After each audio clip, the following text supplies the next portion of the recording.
In the Middle East, peace announcements can be as shocking as war. News of a possible ceasefire between Israel and Iran followed 12 days of escalating violence, raising hopes but also skepticism. The US quickly claimed credit for brokering a deal, but the situation remained tense and uncertain. Israel had launched preemptive strikes on Iran's nuclear sites, prompting swift Iranian retaliation. The world feared a wider conflict. The ceasefire was hailed as a breakthrough, but confusion soon followed. Tehran denied any formal agreement, calling its halt in attacks a conditional pause. This contradiction cast doubt on the peace, leaving diplomats and citizens unsure if the violence had truly ended. For those in Iran and Israel, official statements meant little without clear confirmation from their own leaders. Was this the start of real peace, or just a brief pause in a long conflict? The deep mistrust and conflicting narratives made any path to lasting peace uncertain. Conflicting statements from the US and Iran fueled global confusion. The US president declared a historic ceasefire, crediting American diplomacy for averting disaster. Iran, however, insisted there was no agreement, only a conditional halt if Israel stopped its aggression. This left the world in limbo, with regional powers like Saudi Arabia and the UAE on edge. Each side pushed its own narrative. The US as peacemaker, Israel as strong, Iran as defiant. The lack of a unified message kept tensions high and the threat of renewed violence real. Diplomats and citizens alike were left parsing statements, searching for the truth. The crisis was far from resolved beneath the surface. The US president took to social media announcing a full ceasefire between Israel and Iran, a supposed end to the 12-day war. The message was triumphant, promising a new era of peace and crediting American intervention. The announcement came just after Iran's retaliation for Israeli strikes, making the news both surprising and relieving. The White House insisted the deal was solid, with a ceasefire set to begin within hours. US officials detailed the military actions that led to this point, reinforcing the narrative of decisive leadership. The world was told to expect a swift end to violence, but the pressure was now on Israel and Iran to confirm. The optimistic framing left little room for the region's complex realities. As the world waited, the president's bold declaration hung in the air, untested. Tehran quickly countered the US narrative with ambiguity. Iran's foreign minister denied any formal ceasefire, blaming Israel for starting the conflict. Iran offered a conditional pause. If Israel stopped its aggression by a set deadline, Iran would halt its response. This allowed Iran to claim strength and independence, not submission to US or Israeli pressure. The statement was crafted to appease hardliners at home while signaling openness to de-escalation. Iran's message, the halt, was a unilateral choice, not a negotiated deal. The final decision, Iran said, would come later, keeping options open. The ambiguity preserved Iran's pride and strategic flexibility. The world was left to decode the conflicting stories. The US called it a clear ceasefire, Iran called it a conditional, unilateral pause. Both sides used language to serve their own political needs. For the US, it was about projecting strength and leadership. For Iran, it was about showing resolve and avoiding the appearance of compromise. In reality, the missiles stopped, but the peace was fragile and undefined. Each leader claimed victory, but the truth was muddled. The world watched, unsure if real peace had been achieved. As the deadline passed, a tense quiet settled over the region. Hostilities ceased, but the lack of a shared agreement left the peace unstable. The US and Israel saw deterrence. Iran saw a tactical pause after punishing its enemy. This disconnect made the situation volatile. Any misstep could reignite conflict. Ordinary people felt relief, but also anxiety, as official statements contradicted each other. The ceasefire existed in practice, but not in name or trust. The guns were silent, but the war of words continued. The key question remained: how long could this uneasy peace last? For the ordinary people of Iran, the news of a halt in military strikes brought an immediate, palpable sense of relief. After 12 days of escalating tensions, living under the constant threat of bombardment, the silence of the skies was a welcome reprieve. The fear of waking up to the sound of air raid sirens or the devastating impact of missiles had become a daily reality, disrupting every aspect of life. Families had been hunkered down, unsure of where the next strike might land, or if they would be caught in the crossfire. The cessation, regardless of its official name, meant a return to a semblance of normalcy, a chance to breathe without the suffocating weight of imminent war hanging over their heads. It was a collective exhale for a nation that had been holding its breath. However, this relief was deeply intertwined with a profound and unsettling uncertainty.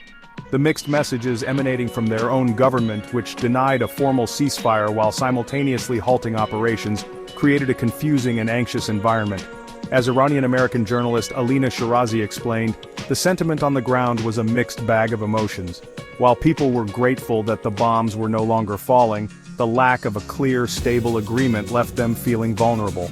The peace felt fragile, temporary, and subject to the whims of political leaders. This ambiguity meant that while the immediate danger had passed, the underlying dread remained, a persistent hum of anxiety beneath the surface of daily life. This mixture of relief and fear was compounded by a sense of disillusionment. Many Iranians, having endured the terror of the past 12 days, were left wondering what, if anything, had been gained from the bloodshed and fear. There was a faint hope among some that the crisis might have created a crack in the regime's armor, a potential light at the end of the tunnel that could lead to meaningful change for the people. But as the dust settled on a ceasefire that wasn't officially a ceasefire, that hope began to fade, replaced by a cynical resignation. The conflict seemed to have ended right back where it started, with the same oppressive government firmly in control. The feeling on the ground was that while the external conflict with Israel had paused, the internal struggle continued unabated. One of the most poignant messages received by Elina Shirazi from inside Iran really encapsulated the pervasive sense of despair and helplessness felt by so many. An anonymous individual, desperate to convey the reality of their situation, wrote, "We are alive, but we are not living." This powerful statement speaks volumes about a life lived under constant fear and oppression, where physical survival doesn't equate to a life of freedom, dignity, or hope. It highlights a profound existential crisis, where the daily struggle is not just against external threats, but against an internal system that stifles the human spirit. The ceasefire might have ensured they remained alive, but it did little to change the fundamental conditions that prevented them from truly living. The message further detailed the pervasive fear caused by the regime's lack of transparency. "They do not inform the people where they have placed them," the individual wrote, referring to military supplies and equipment. This deliberate secrecy turned entire neighborhoods into potential targets without the residents' knowledge, making it impossible for them to avoid danger. The fear was not just of an enemy attack, but of being unwittingly caught in the crossfire due to their own government's actions.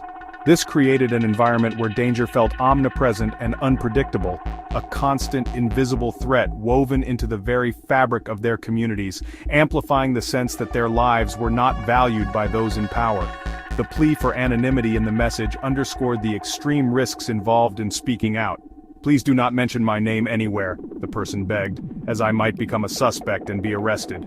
This fear was not unfounded, as the message noted that several people have already been detained, and some have been executed.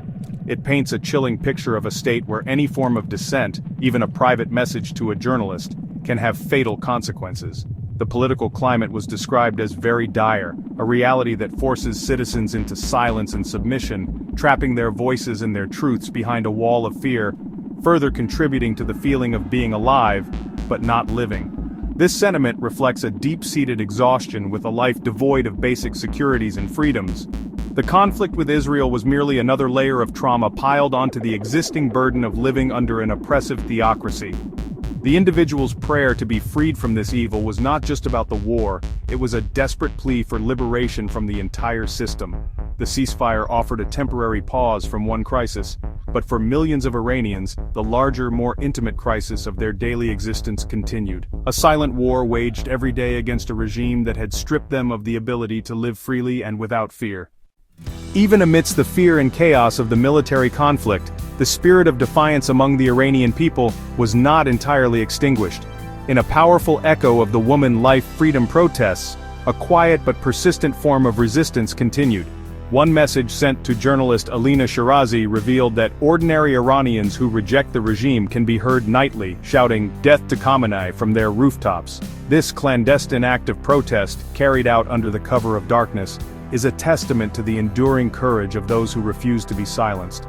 It represents a direct challenge to the authority of the supreme leader, a dangerous and deeply symbolic act of rebellion against the heart of the regime. This form of protest is significant because it directly counters the government's official narrative.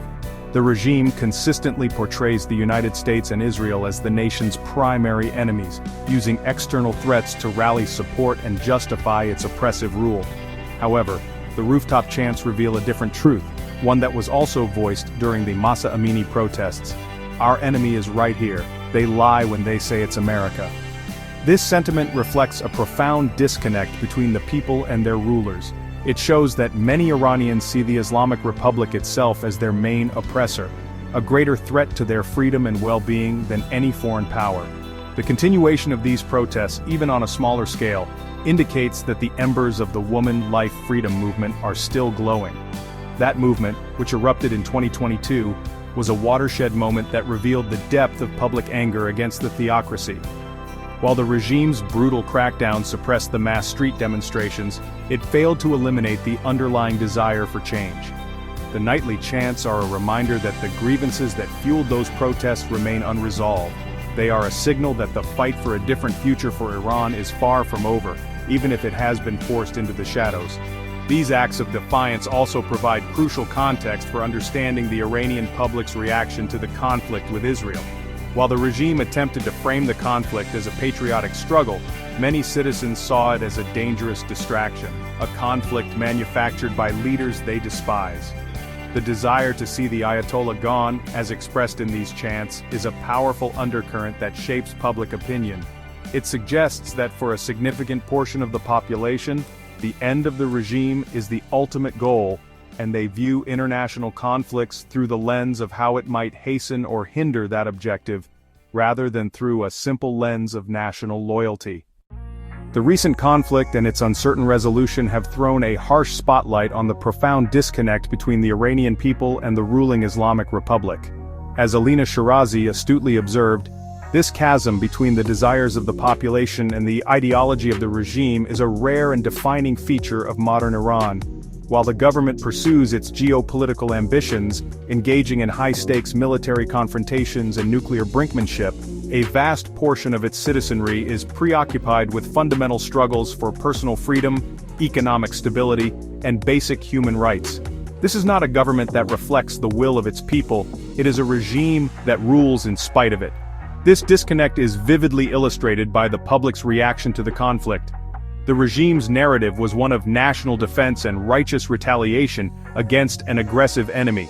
The foreign minister's statements were filled with praise for the brave armed forces and calls for national unity. Yet, the messages from ordinary people tell a completely different story. They speak of fear, not of the enemy, but of their own government's recklessness. They express a desire for peace and normalcy, not a protracted war for ideological supremacy. The government's priorities are clearly not the people's priorities, creating a society where the rulers and the ruled exist in two separate conflicting realities.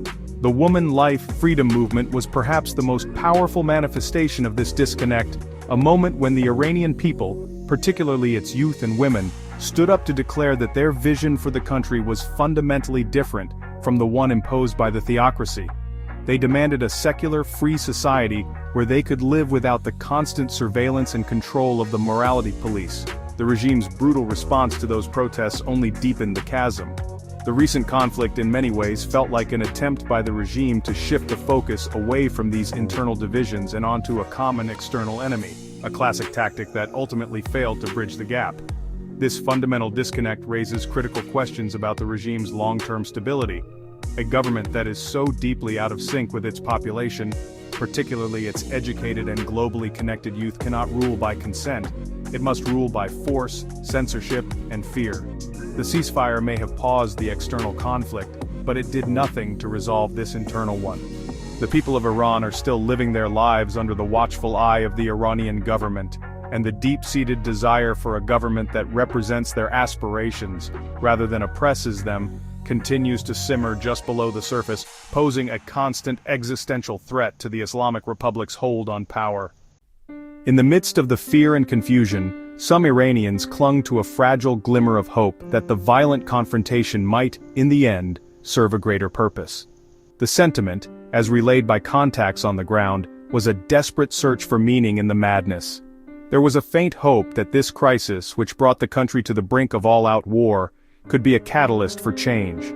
Perhaps the external pressure and the regime's military posturing would expose its weaknesses, creating an opening for the people's long-suppressed aspirations to finally break through. This was the light at the end of the tunnel that some dared to imagine, a belief that such immense risk and suffering must lead to some tangible gain for the populace. This hope was briefly fueled by gestures from abroad, such as President Trump's social media post calling to make Iran great again. While potentially a simple political slogan, it resonated with a population that yearns for a return to a time of national pride, prosperity, and international respect, free from the ideological constraints of the current regime. It tapped into a deep-seated desire for a leadership that would prioritize the well-being and future of the Iranian people.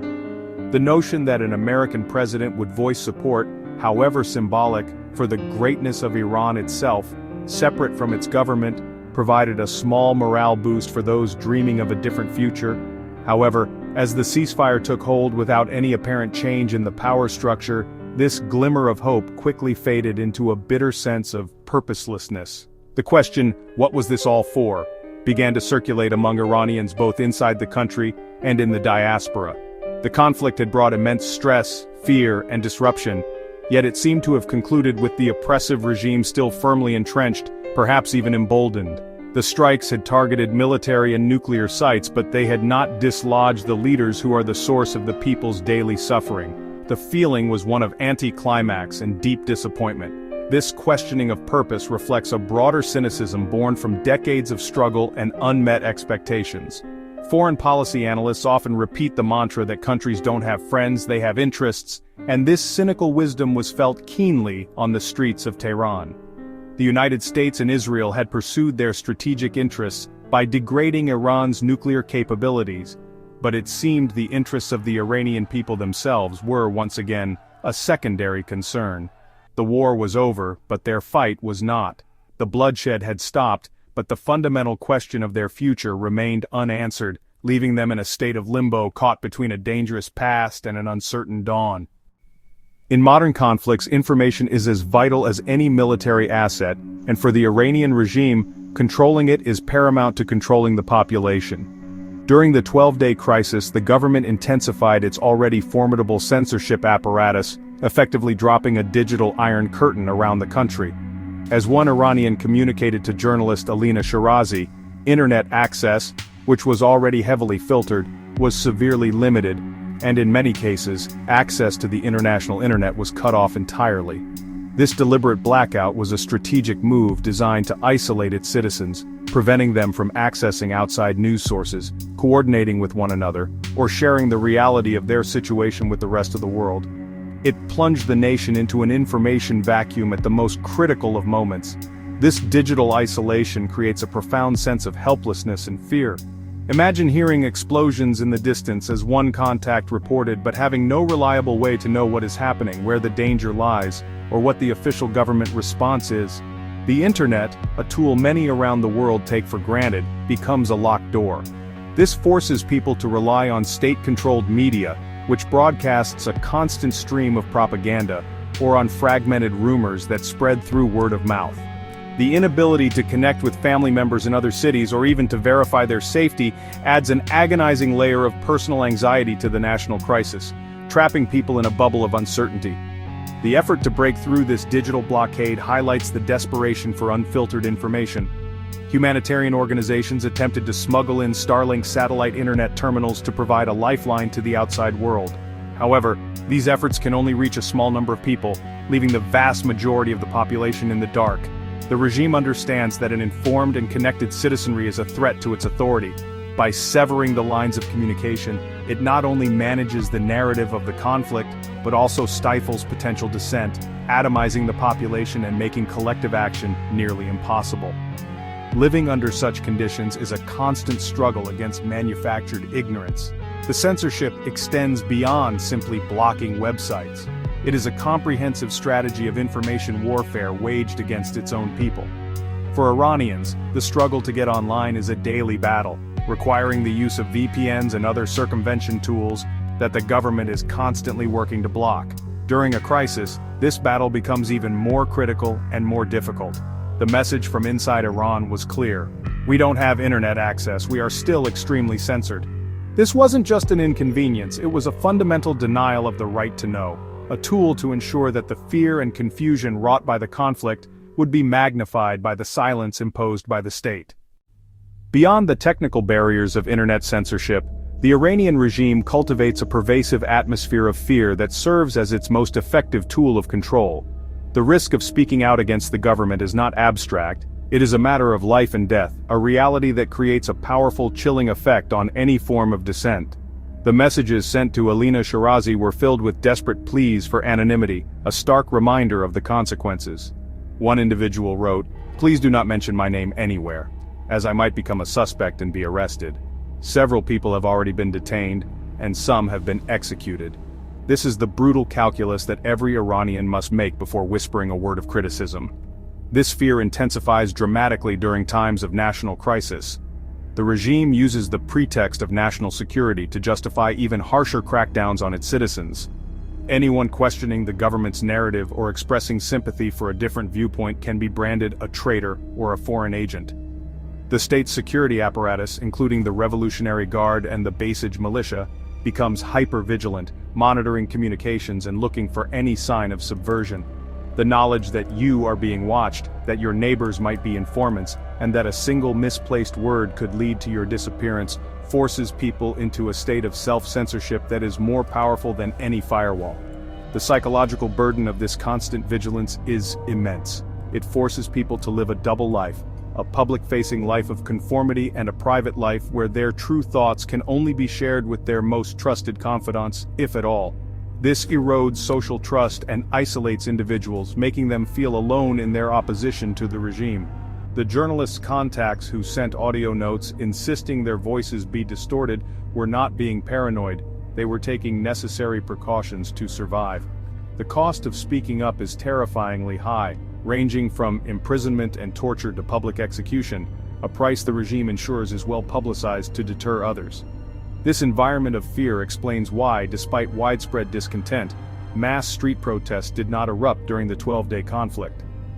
While the Mahsa Amini protests showed the world the people's courage, they also showed the regime's unrestrained brutality and crushing dissent.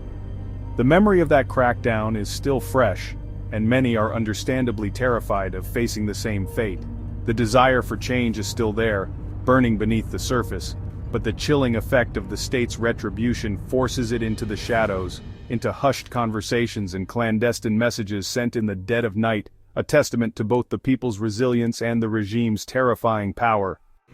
Living within the digital Iron Curtain and under the constant threat of reprisal forces Iranians to navigate a treacherous information void, with official channels broadcasting only state-sanctioned propaganda and the international internet largely inaccessible, citizens are left to piece together a semblance of the truth from unreliable fragments.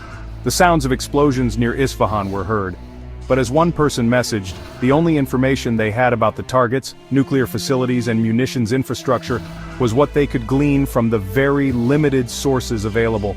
This lack of verified, timely information turns citizens into detectives in their own lives, constantly trying to assess the level of danger they are in. The unreliability of domestic sources forces people to turn to unconventional and sometimes unbelievable places for information. In a shocking testament to the breakdown of trust between the state and its people, some Iranians reported that they had to rely on the Israel Defense Forces, or IDF, for guidance. They explained that the IDF was providing information in Farsi, telling them which areas to evacuate and where safe zones were located. The fact that citizens of a country would trust information from the military of their avowed enemy over their own government is a profound indictment of the regime's credibility. It highlights a complete collapse of the social contract, where people felt more protected by their enemy than by their own leaders. This information vacuum is not just about the facts of the conflict, it's about basic survival. The government's failure to provide evacuation routes or safety instructions was a recurring theme in the messages from Iran. Their own government wasn't telling them, "Hey, you can go here to evacuate, these are safe zones," Shirazi reported. This negligence left people feeling abandoned and exposed. The danger was not just from enemy bombs, but from their own government's indifference to their fate. In this void, any source of information, no matter how unlikely, becomes a potential lifeline, forcing people to make life-or-death decisions based on translated messages from a foreign military. The psychological toll of navigating this void is draining. It creates a state of perpetual anxiety and distrust, where every piece of news must be questioned and every official statement is assumed to be a lie. People become desperate for any contact with the outside world, asking journalists like Shirazi, "What should I do?" It's a horrifying question to be asked, as it reveals the depth of their isolation and fear. They are living in the dark, not just metaphorically in terms of their freedom, but literally in terms of the basic information needed to stay safe. The ceasefire may have stopped the bombs, but it did not restore the light of truth. The Iranian regime's control of information goes beyond mere censorship. It is a sophisticated form of psychological warfare, where silence and ambiguity are weaponized to keep the population off balance and fearful. The complete absence of reliable official guidance during the military strikes was a deliberate tactic. By not informing citizens about the location of military assets or providing clear evacuation plans, the regime fosters a sense of pervasive, unpredictable danger. This uncertainty makes everyone feel like a potential target, amplifying anxiety and ensuring that fear, rather than anger or defiance, becomes the dominant public emotion. It is a strategy that makes the government's power feel absolute and arbitrary. This psychological manipulation was further evidenced by bizarre and eerie occurrences reported by those trying to connect with loved ones. One man, calling his uncle in Iran from abroad, was met not with his uncle's voice but with a strange automated message. As Shirazi described, a woman's calm voice would answer, telling the caller to breathe and relax and to take a deep breath and that better things are on the way. This unsettling dystopian message, received by multiple people, suggests a possible hijacking of wireless transmissions. Whether a technical glitch or a deliberate tactic, its effect was deeply unnerving, adding a layer of surreal horror to an already terrifying situation. This automated message, with its hollow promises of a better future, serves as a chilling metaphor for the regime's relationship with its people. It is a disembodied, impersonal voice offering placating nonsense while real danger looms. It invalidates the caller's legitimate fear and concern, replacing a human connection with a robotic and meaningless platitude. This is the essence of psychological warfare: to distort reality, to confuse, and to make individuals question their own perceptions and sanity. It is a tactic designed to break the spirit, leaving people feeling isolated and powerless in the face of an unseen, all-powerful system that controls the very lines of communication. Ultimately, living in the dark under the Iranian regime is a constant battle against an environment designed to induce fear and paralysis. The censorship, the threat of punishment, the information void, and the eerie psychological games all work in concert to suppress dissent and maintain control. It is a system that understands that a population kept in a state of fear and confusion is a population that is easier to rule. The ceasefire may have brought a halt to the physical conflict, but for the people of Iran, the psychological war waged by their own government, a war of silence, fear, and manufactured uncertainty, continues every single day. In any discussion about a post-theocratic Iran, the question of leadership inevitably arises, and with it, the ghost of a bygone era. Amidst the turmoil of the recent conflict, a name from Iran's past re-emerged with renewed prominence: Reza Pahlavi, the son of the last Shah of Iran. Living in exile, Pahlavi represents a direct link to the pre-revolutionary monarchy, a period that, for some, evokes nostalgia for a more secular and globally integrated Iran. His recent speeches, including one in Paris and a coordinated public relations effort, have pushed him back into the spotlight as a potential alternative to the current regime. For many in the Iranian diaspora and some within the country, Reza Pahlavi is more than just a historical figure. He is a symbol of what could have been. He advocates for a secular democracy, a vision that stands in stark opposition to the Islamic Republic's rigid theocracy. He is presented as a unifying figure who could potentially bridge the gap between different opposition groups and guide the country through a transition to a new system of governance. Supporters see him as a sophisticated and worldly leader who could restore Iran's standing on the world stage, leveraging his lineage and international connections to rebuild a nation crippled by sanctions and mismanagement. However, the prospect of his return is fraught with complexity and controversy. The monarchy itself is a contentious topic in Iranian history. While some remember the Shah's era for its modernization and Western alignment, others recall it as a time of autocracy, vast inequality, and brutal repression by the notorious Savak secret police. The lavish lifestyles of the royal family stood in sharp contrast to the poverty experienced by many a grievance that was a key driver of the 1979 revolution. For a significant portion of the population, replacing one form of authoritarian rule with another is not the change they are fighting for, making Pahlavi a divisive figure. Therefore, the question of whether he could realistically waltz into Tehran, as the anchor Andrew Kraft put it, and usher in a new movement is highly speculative. He has a notable amount of support, particularly among older Iranians and exiles, but it is far from universal.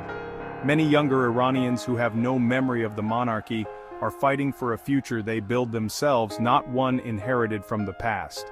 The re-emergence of Reza Pahlavi highlights the deep-seated challenge facing the Iranian opposition, the lack of a single unifying leader who can command the loyalty of a majority of the people and overcome the historical baggage that divides them. At the heart of the conversation around Reza Pahlavi and other opposition figures lies a powerful and persistent dream: the establishment of a secular democracy in Iran. This is, honestly, the ultimate goal for millions of Iranians who feel suffocated by the Islamic Republic's theocratic rule. The vision is for a nation where religion and state are separate, where laws are created by elected representatives, not interpreted from religious texts, and where individual freedoms are protected under a constitution. It is a dream of an Iran that allows its people to participate in the global marketplace of ideas, commerce, and culture, free from the ideological shackles of the current regime. Reza Pahlavi, in his public statements and interviews, has articulated this vision clearly. He speaks of a free Iran where the immense talent of the Iranian people in science, arts, and technology can be unleashed for the benefit of the country and the world. He imagines a future where the diaspora, a vast pool of skilled and educated individuals, can return to help rebuild their homeland. This message resonates deeply with those who have watched their country become increasingly isolated and impoverished under the current leadership. The dream is not just about political change, it's about national revival and reclaiming Iran's historic place as a great civilization. This yearning for democracy is not a new phenomenon. It has been the driving force behind numerous protests and movements over the past 4 decades, from the Green Movement in 2009 to the Woman Life Freedom Uprising in 2022. These movements have consistently shown that a significant portion of the population, especially the youth, fundamentally rejects the regime's worldview. They demand the right to choose their own leaders, to live without the morality police dictating their dress and behavior, and to have a say in their country's future. The recent conflict with Israel and the subsequent ceasefire did nothing to diminish this core desire. If anything, it highlighted the recklessness of a regime they do not see as their own. However, the path from this dream to reality is, well, incredibly difficult. While many Iranians are united in their opposition to the current regime, there is less agreement on what should replace it. The political landscape is fragmented, with various ideologies competing for influence, from monarchists to Republicans, socialists, and liberal Democrats. The fear, as journalist Elina Shirazi noted, is a constant obstacle. While a majority may be ready for some form of democracy, the brutal efficiency of the regime's security forces makes organizing and mobilizing a nationwide movement a life-threatening endeavor, leaving the dream tantalizingly out of reach. The dream of a democratic Iran runs headlong into the immense and formidable hurdle of actually overthrowing a deeply entrenched theocracy. The Islamic Republic is not a fragile dictatorship, it's a complex and resilient system of power that has spent over 4 decades perfecting the art of survival. It has woven its ideology into the fabric of the state, controlling the military, the judiciary, the economy, and the education system. Its security apparatus, led by the fiercely loyal Islamic Revolutionary Guard Corps, is one of the most powerful and ruthless in the region, designed specifically to crush internal dissent with overwhelming force. History has shown that overthrowing such a regime is, well, a monumental task that often requires a perfect storm of conditions. As the 1979 revolution itself demonstrated, it typically requires a majority of the people to rise up in a unified and sustained movement. However, the current regime has learned the lessons of the past.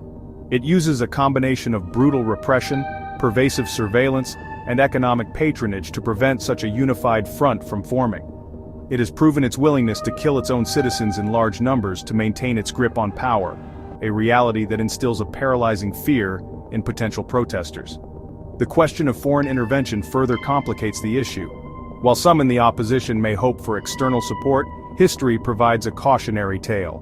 The 1953 CIA-backed coup that overthrew a democratically elected prime minister and reinstalled the Shah is a deep wound in the Iranian psyche, fueling a powerful legacy of anti-imperialism that the current regime expertly exploits. As seen in other regional conflicts, foreign intervention can easily backfire, delegitimizing the opposition and rallying the population around the existing government, even one they despise. This leaves the Iranian people in a difficult position, largely on their own in their struggle for freedom. Ultimately, the challenge is one of momentum and critical mass. While sentiments like "our enemy is right here" are widespread, translating that feeling into a successful revolution is another matter entirely. It requires leadership, organization, and a belief among the people that change is not only desirable but possible. The regime's greatest strength is its ability to foster a sense of hopelessness, to convince its people that resistance is futile. Overcoming this psychological barrier is just as important as overcoming the physical might of the security forces, and it remains the highest and most difficult hurdle for those who dream of a new Iran. Iran exists in a strange and unique paradox, a place where time itself seems to bend and fold. As journalist Elina Shirazi eloquently observed, Iran is a very rare country where when you look at the past, you think you're looking at the future, and when you're looking at the present, you feel like you're looking at the past. This sentiment perfectly captures the cyclical nature of Iran's political struggle. The conversation today about the future of the nation, debating the merits of monarchy versus democracy, the role of religion in society and the fight against authoritarian rule, echoes the very same debates that took place before the 1979 revolution. This paradox is felt keenly by the people. The present, under the Islamic Republic, feels like a regression to a darker, more primitive past for many, a rejection of the progress and modernity they crave. At the same time, when they look to the future, the most prominent alternative presented is often a figure from a past they have either forgotten or rejected. The re-emergence of Reza Pahlavi, the son of the Shah, is a prime example. It forces the nation to look backward for a path forward, creating a sense of being trapped in a historical loop, forever rehashing the conflicts of the 20th century while the 21st century passes them by. This feeling of being stuck is a source of both frustration and profound national melancholy.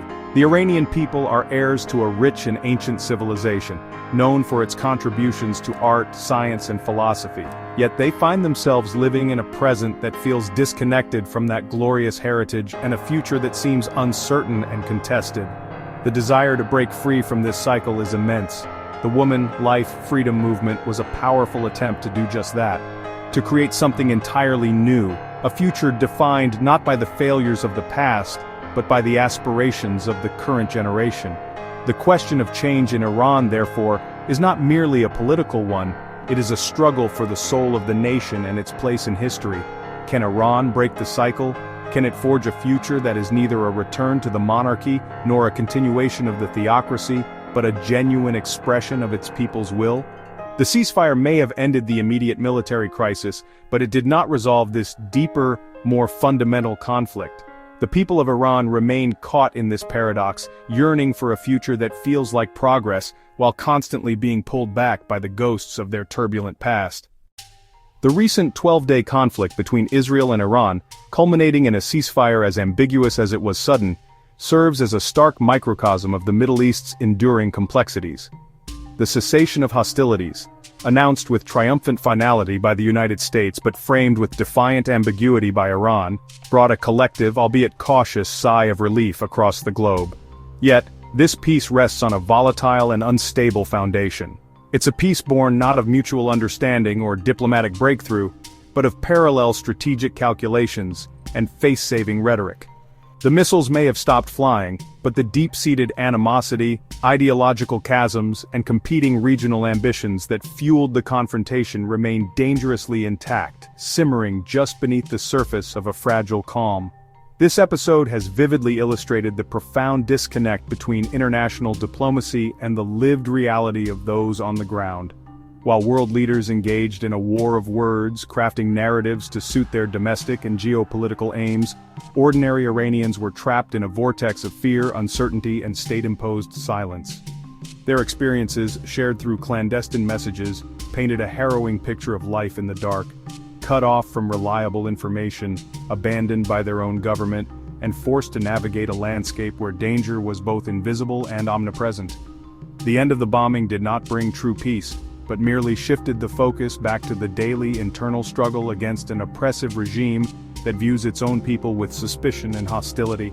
The conflict also exposed the intricate web of internal and external pressures shaping Iran's destiny. The regime's actions were a delicate balancing act, designed to project strength to its adversaries abroad while simultaneously managing dissent at home. The carefully worded denial of a formal ceasefire was a testament to this, a maneuver aimed at placating hardliners and preserving a facade of revolutionary defiance. However, the voices from within Iran, the rooftop chants of "our enemy is right here," reveal that this facade is wearing thin. The government's legitimacy is corroding from the inside out, challenged by a populace that increasingly sees the regime itself as the primary obstacle to its safety, prosperity, and freedom. Ultimately, the ceasefire represents not a resolution, but a pause. It is a temporary lull in a long-running shadow war that is now broken into the open with terrifying clarity. The fundamental questions that triggered this crisis, Iran's nuclear ambitions, Israel's security imperatives, and the struggle for regional dominance, have not been answered. The ground remains fertile for future conflict, and the quiet that has descended is less a settled peace and more a watchful, anxious standoff. The world is left to wonder not if, but when, the next spark will ignite the tinderbox, and whether the fragile diplomatic mechanisms that barely held this time will be enough to prevent a full-scale regional conflagration in the future. Amidst the geopolitical maneuvering and the chilling silence of censorship, the most resonant story to emerge from this crisis is that of the Iranian people's unconquerable spirit. Their voices, though muffled by fear and filtered through layers of digital security, speak of a resilience that refuses to be extinguished. They are a people caught in a painful paradox, heirs to a magnificent history yet trapped in a present that feels like a regression, yearning for a future that seems perpetually out of reach. Their messages of defiance, their desperate search for truth, and their simple, powerful assertion that we are alive, but we are not living, reveal a profound hunger for dignity and freedom that no amount of state repression has been able to crush. The dream of a different Iran, a secular, democratic nation that rejoins the world community, remains a potent and driving force. This dream is not an abstract political theory, it's a deeply personal aspiration for a normal life, for the ability to speak freely, to pursue one's potential, and to raise children without fear. While figures from the past like Reza Pahlavi offer one vision for this future, the true power for change lies within the current generation, particularly the brave women and young people who spearheaded the woman life freedom movement. They represent a fundamental rejection of the regime's ideology and a demand for a future that they themselves will build, free from the ghosts of bygone eras. The international community watches, often from a distance, but the struggle for Iran's soul will ultimately be decided by its own people. The immense hurdles of overthrowing a deeply entrenched theocracy cannot be understated. The regime's control is absolute, its security forces are brutal, and its capacity for psychological warfare is sophisticated. Yet, every clandestine message sent, every rooftop chant, and every act of quiet defiance chips away at the foundation of that fear. It is a testament to the enduring human spirit that even in the darkest of times, people will risk everything for a chance at a better life and a more just society for their children.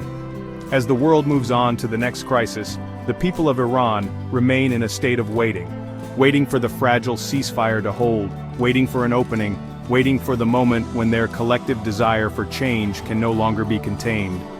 The recent conflict was a painful chapter, but it is not the end of the story.